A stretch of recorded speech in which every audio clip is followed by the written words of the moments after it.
અંકલેશ્વર નગરપાલિકા વિસ્તારમાં વિકાસના કામો બાદ તંત્રની ગંભીર લાપરવાહી અને અધૂરી કામગીરી સામે આવી છે।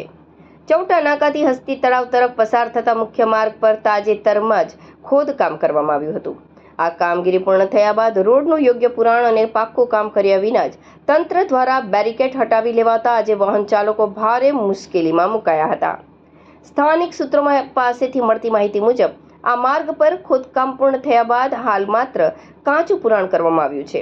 હજુ સુધી રોડ પર પ્રોપર પુરાણ અને આરસીસી વર્કની કામગીરી બાકી છે। તે પૂર્વે જ આ માર્ગ પરથી વાહનોની અવરજવર શરૂ થઈ જતા આજે સવારથી જ સ્થિતિ વણસી હતી। સવારથી અત્યાર સુધીમાં આ કાચી માટીમાં 2 મોટા વાહનો ફસાઈ ચૂક્યા છે, જેમાં એક ભારે માલવાહક ટ્રક પણ ધસી ગયેલા રોડમાં ફસાઈ ગઈ હતી। પાલિકા આખો રોડ સરખો કર્યા વગર જ રસ્તો ખુલ્લો કેમ કરી દે છે? કામ પૂરું ન થાય ત્યાં સુધી બેરિકેડ રાખવા જોઈએ, નહીં તો રોજ આવા અકસ્માત સર્જાશે। આ મેઇન રોડ અંકલેશ્વરનો વ્યસ્ત માર્ગ હોવાથી મોટા વાહનો ફસાવાના કારણે વારંવાર ચક્કાજામની સ્થિતિ સર્જાય છે। જો પાલિકા તંત્ર દ્વારા તાકીદે આ રોડ પર આરસીસી વર્ક પૂર્ણ કરવામાં નહીં આવે તો આગામી સમયમાં મોટી દુર્ઘટના ઘટવાની અથવા ટ્રાફિકની સમસ્યા વધુ વકરે તેની પૂરેપૂરી શક્યતા છે।